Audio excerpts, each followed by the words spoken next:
welcome to the I Just Got Back from Saratoga, and all I have to show for it is 5 extra pounds edition of And They're Off.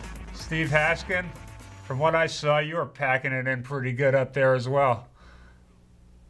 Yeah, well, if my count is correct, you beat me 12-4 on the pancakes. That's not even a contest for crying out loud. No, not at all. And you hung pretty tough in there on the home fries. Okay. You know, I think I peaked on the eggplant. Yeah, I think we're both in top training. There's no question about that. For sure. While we were in Saratoga, Steve, Santa Anita Park announced that it will end the era of synthetic insanity in California by switching back to a dirt racing surface this year. Synthetics in California were born of panic and premature installation after they had some increased injuries on the dirt, likely caused by insufficient upkeep and maintenance of the racing surface and base, plus the fact that a certain head of the California Horse Racing Board thought he could become the savior of racing by changing the nature of the game there without having a clue as to how these synthetic tracks would actually perform. When you make radical changes without knowing what you're doing, believe it or not, the chances of failure actually grow. But enough about the past. Let's look ahead. Steve, you are a forward-looking gentleman. What, in a practical sense, does the return of dirt mean at Santa Anita? Well, before we look forward, I just want to say that they could have saved themselves a lot of grief and aggravation had they listened to us right from the beginning. We'll take credit for the "I told you so" on this one. Yes, definitely. You know, look, I don't mind the tapeter that much, but now that the pro-rider tops is extinct, it's time for the Polytrachosaurus to join it. So that's so much for the past. The dinosaurs are gone. Now, as far as the future, yeah, obviously this is a great thing. It should have been, actually, I shouldn't have said it should have been done a long time ago. It never should have had to be done in the first place.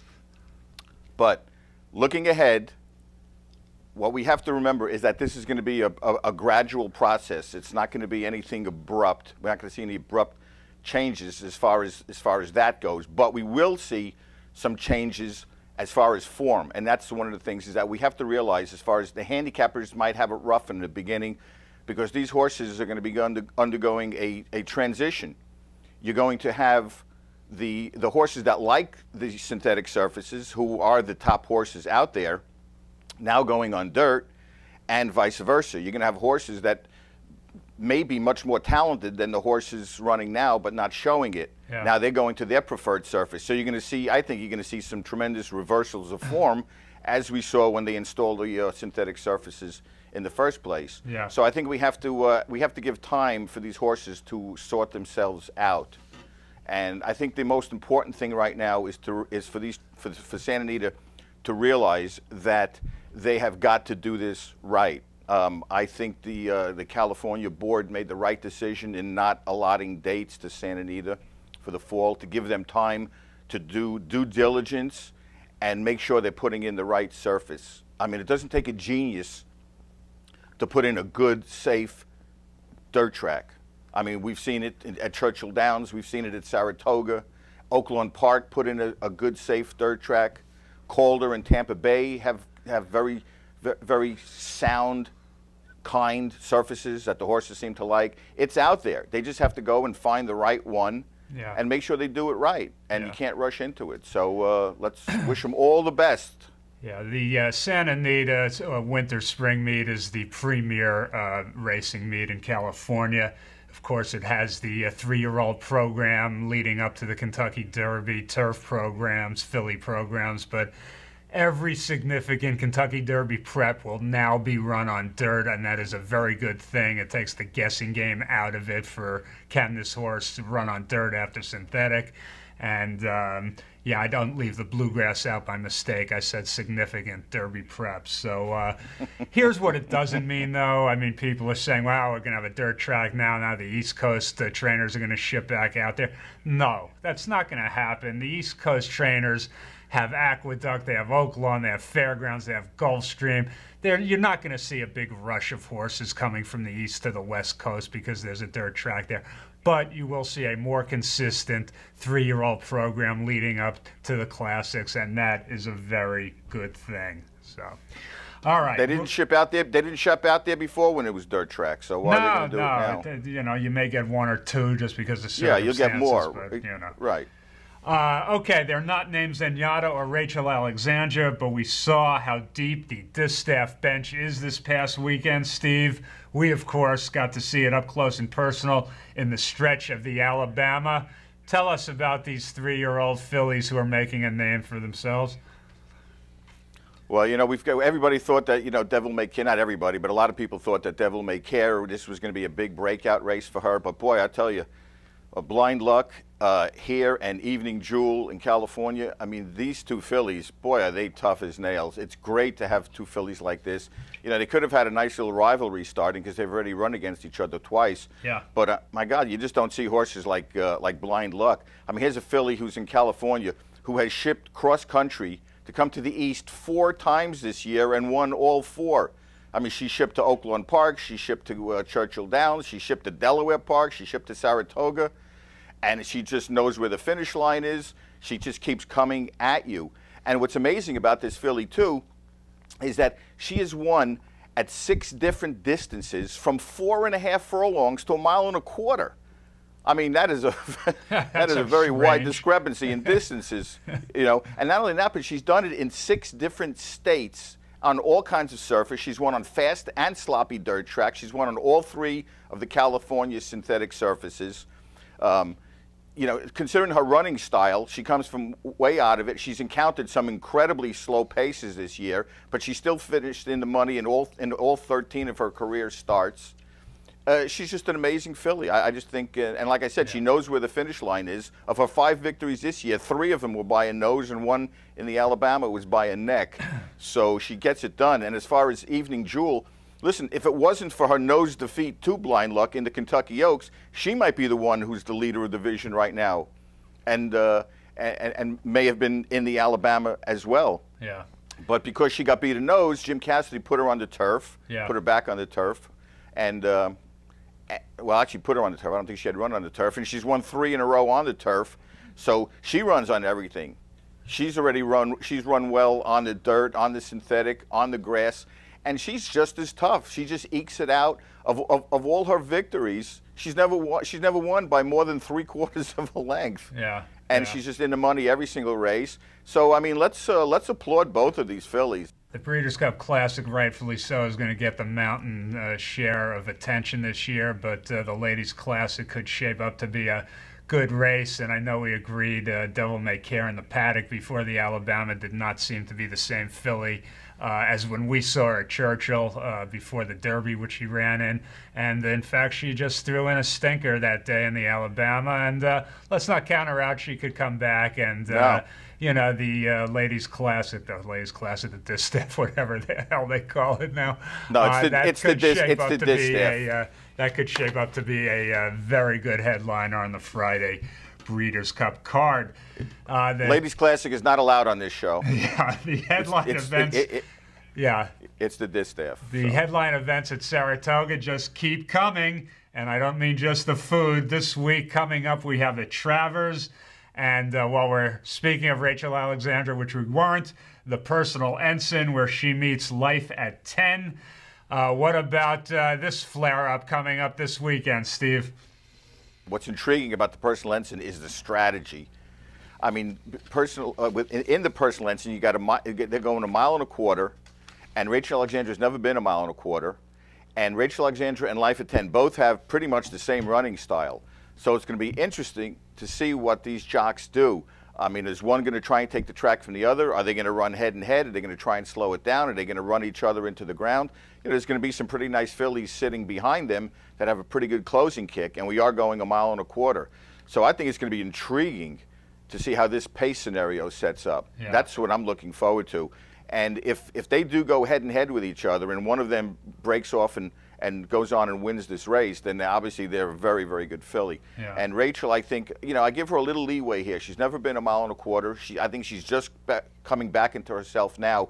So if she runs a huge race here and runs, let's say, a really good second, let's say she puts Life at 10 away and gets nailed, or she just runs a good race and gets beaten a photo, or runs a solid second, I think we'll see the real Rachel come off this race in the Beldame Stakes, and that'll set her up for the Classic. But I think it's going to be a very, very interesting race. And then we also have a deep field of 3-year-olds not named Looking at Lucky going in the Travers. That field includes a horse named Super Saver. Steve, has there ever been a more invisible Kentucky Derby winner than Super Saver? I think if you asked 10 racing fans today who won this year's Derby, 7 of them wouldn't know the answer to that.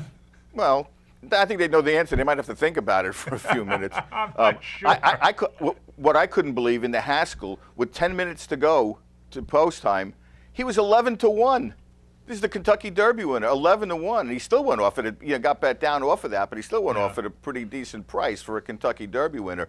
Look, I think Super Saver is a good horse, but he has to show that he can win a major race on a fast track. Yeah. You know, both of his big wins have been in the slop. I think a lot of people are starting to look at the Kentucky Derby as a possible fluke, considering that Looking at Lucky, you know, finished wherever he finished, 7th, 8th in the race. And let's mention another 3-year-old in here. His name is Patio Prado. He won the Secretariat Stakes at Arlington on last Saturday. He has become a monster on the turf. I'm sure these connections are going to have a tough time deciding whether to try him again on the dirt or keep him on the turf. But Patio Prado certainly at the top of this 3-year-old class as well, and he notches his first Grade 1. Congratulations to the connections of Patio Prado. Well, he's become like a wind machine on the turf. He could be any kind, you know. And just you know, quickly touching on the Travers. I mean, it is a extremely interesting race. You know, it's lost its star appeal, obviously, with Looking at Lucky gone, but it's you've got a number of horses who can win that race. Now, a lot of people are going to say, "Oh, it's a great betting race." I don't look at it that way. If I love a horse and I think a horse can't lose, that's a good betting race. when you look at the race and just going to say, "I don't have a clue what's going to happen," because any one of these horses can win this race, that to me is not a good betting race. That basically is a guess, you know. But with that said, if you're looking for a horse in this race that could be an overlay, don't forget about Fly Down. You know, remember he trounced Drosselmeyer, and then he came back and ran what people think was the best race in the Belmont. And look, he had everything against him in the Jim Dandy. The pace scenario was against him. Speed was winning that whole weekend. He was between horses. I wouldn't be surprised. It'll be a decent price to see him come back and run a big race. So that's my one comment on the Travers. My Belmont pick. I'm with you all the way. All right. Oh, okay. The Lexington Herald-Leader, the daily newspaper in the supposed horse capital of the world, that's Lexington, Kentucky, came out last Sunday with an editorial position urging state legislature in Kentucky to approve slots at the racetracks. That happened on August 22nd, 2010, folks, after neighboring states like Indiana, Ohio, New York, Pennsylvania, West Virginia, Delaware, Maryland, Florida, Iowa have already approved slots at their tracks. Ellis Park and Turfway Park are on life support. Keeneland is chopping steaks like they're butchers. Mares and stallions have been draining out of Kentucky on one-way trailer trips, and the city's newspaper has finally discovered that this may not be a positive trend. In the past, before key legislative votes on slots, this newspaper has run feature stories on the religious wingnuts who are against gambling because slot machines aren't mentioned in the Bible. They've run stories on problem gamblers who lose the rent money because of this vast evil. It's good to know Lexington has such strong journalistic leadership. Way to get out on front of this, leader. You can be proud. All right. Stable boy. You tell him, Lenny. You tell him. You tell him. By the way, let me just say one thing. You know, having slots approved and having slots are two different things. Just ask everybody in New York what having slots approved means. You got to crawl before you can walk here. Yeah. Exactly. All right. Stable boy, you have some big news, but first, who you have in the Travers? I haven't had too much time to look at the field, but I've liked the way First Dude looks, so I'm gonna go with first. Yeah, very good. He's off. I'm glad he's got a selection here. You know, by preceding it, saying he hasn't had time to look at the race. Yeah, he asked me if First Dude was running in it 10 minutes ago. Go ahead. But yeah, for more tidbits like that, you can follow me on Twitter. Stableboy was taken, but you can use my actual name, Alex Cutadine. We'll put it at the bottom of the screen there. But yeah, who took Stableboy? Who took Stableboy? I need to find that out. Oh, this is a travesty of a sham of a mockery. All right, but so just put down the twit is on Twitter. Oh, ouch! Ooh, okay. There's no comeback coming. Hey, I still owe him for dissing my house. So all right, we'd like to thank our viewers. Especially the guys who chanted our names in the winner's circle at the Alabama. You guys are great. Our sponsor, Dollar Dan Farm, thank you. And we'll see you back just after Labor Day on September 8th. Steve, don't labor too hard. We'll see you then. Me labor? You're talking to the wrong person. All right. Take care. Take care. Bye-bye. Bye-bye.